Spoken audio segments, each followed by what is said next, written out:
क्या फ्रेंड्स आपको भी छींकते वक्त यूरिन लीक हो जाता है? क्या फ्रेंड्स आपको भी थोड़ा सा कोल्ड कफ यानी खांसी आती है और आप यूरिन आपका कपड़ों में निकल जाता है? क्या फ्रेंड्स ये समस्या आपको भी आती है? आपको यूरिन थोड़ा सा होल्ड किया और आप ज़ोर से हंस दिए और आपका यूरिन कपड़ों में ही निकल गया, यानी आपके कपड़े गंदे हो गए। ऐसा फ्रेंड्स आप सबके साथ कहीं ना कहीं होता होगा, विशेष तौर से उन महिलाओं के साथ जिनकी नॉर्मल डिलीवरी हुई है, दूसरी या फिर तीसरी।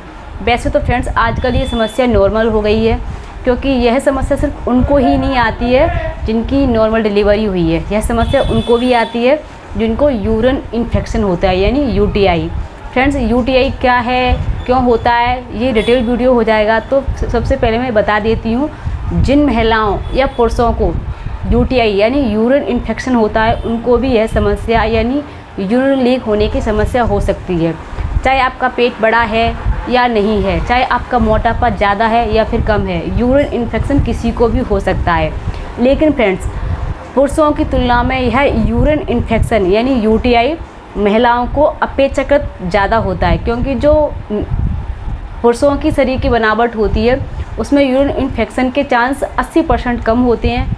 वहीं महिलाओं की जो यूट्रस की बनावट होती है, जो पेल्विक फ्लोर की बनावट होती है, तो यूरिन लीक होने की समस्या भी महिलाओं में ज़्यादा पाई जाती है। अगर फ्रेंड्स कुछ छोटी छोटी चीज़ों को आप ध्यान में रखते हैं तो आप यूटीआई से बच सकते हैं। जैसे कि जो इंसान पब्लिक टॉयलेट का इस्तेमाल कर रहा है, उसको यूटीआई यूरिन इन्फेक्शन होने के चांस 80% बढ़ जाते हैं।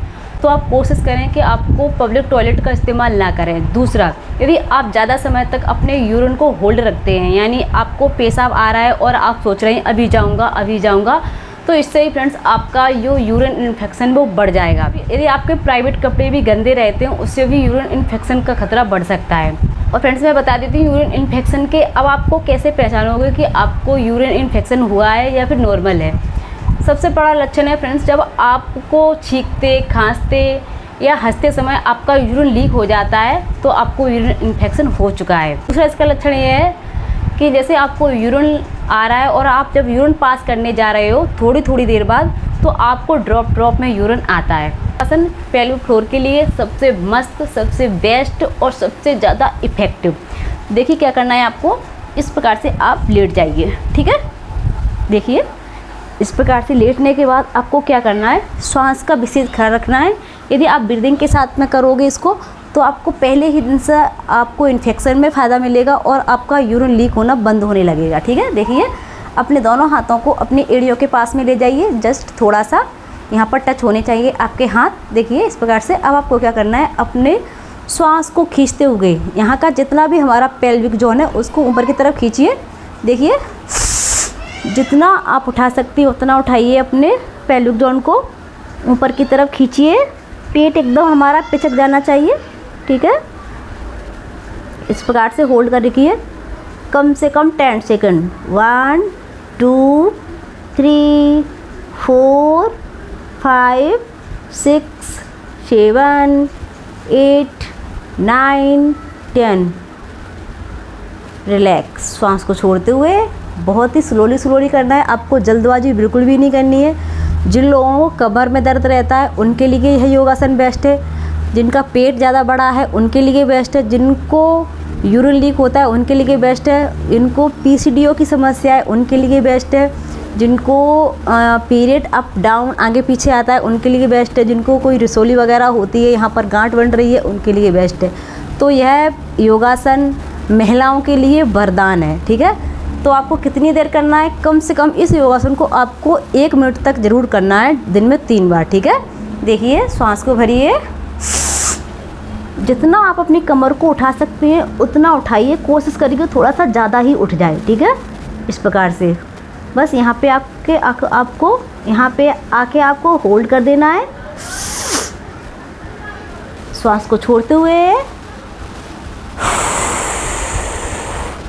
ठीक है। तो ये हो गया हमारा सबसे अच्छा पेल्विक जोन के लिए योगासन। अब आप इसमें और क्या कर सकते हैं, देखिए अपनी कमर को उठाइए, दोनों कमर को उठाते हुए हल्का सा कोशिश करना है कि आपको ये वाला भाग भी आपका उठ जाए, ऐसे देखिए इस प्रकार से पैरों को थोड़ा ऊपर ले जाइए, इस प्रकार से, ठीक है। यहाँ पे आके आपको होल्ड करना है, देखिए रिलैक्स। जितना उठा सकते हो उतना उठाइए। अगर ये नहीं हो रहा है आप पर तो मैं इसका उपाय बता देती हूँ आपको। देखिए, यदि आपके पास दीवार है, दीवार तो घर में होती है, तो आप दीवार की हेल्प से भी कर सकते हैं। यदि आप बेड पर सोते हैं तो बेड की ज़मीन से इस प्रकार से नीचे आइए और अपने पैरों को बेड की सहायता से आप अच्छा कर पाएंगे इसको। देखिए, इस प्रकार से आप अपने दोनों पैरों को बेड पर रखिए, ठीक है। और आप कोशिश करिए कि आपका जो ये भाग है, कमर का भाग है, थोड़ा सा ऊंचा हो जाए, ठीक है। देखिए, इस प्रकार से अब हमने क्या किया, अपने कमर के भाग को थोड़ा सा उठा लिया है और यहाँ पर बस होल्ड रखना है। कम से कम इसको हम 2 मिनट तक होल्ड रखेंगे, 2 बार में, ठीक है। तो कितनी देर हम होल्ड रखेंगे इसको, हम कम से कम 10 सेकंड। देखिए, इस प्रकार से यह पेट के लिए भी बहुत अच्छा है। पेट भी आपका कम होगा, आपके कोर मसल्स टाइट होंगे और साथ साथ में यदि आपका कमर का साइज बहुत ज़्यादा भारी है तो वो भी हल्का हो जाएगा। सबसे अच्छा है कि आप फिर से आप अपने आप को यंग महसूस कर पाओगे, ठीक है। तो आपको कम से कम 10 सेकंड इसको इस प्रकार से अपने पेल्विक जोन को ऊपर की तरफ रखना है। जितना आप टाइट करके रखेंगे उतना ही अच्छा रिजल्ट आएगा आपका और आपको यूरिन लीक होने की समस्या एकदम ख़त्म हो जाएगी, ठीक है। तो ये देखिए, इस प्रकार से फिर से ज़मीन पर रख लीजिए, फिर से श्वास को भरिए और फिर से थोड़ा सा अपने पेल्विक जोन को ऊपर की तरफ ले जाइए, एक्टिव करिए, ठीक है। देखो फ्रेंड्स, ये दोनों ही योगासन बहुत बेस्ट है यूरिन लीक की समस्या के लिए और यूरिन इन्फेक्शन के लिए। अगर फ्रेंड्स आपको हमारी ये जानकारी अच्छी लगी है तो प्लीज़ इस चैनल को सब्सक्राइब करें। आप लोग चैनल को सब्सक्राइब नहीं करते हो, करें, हमें सपोर्ट करें। आज के लिए इतना ही। स्वस्थ रहें, मस्त रहें, अपना ख्याल रखें। ओम नमः शिवाय।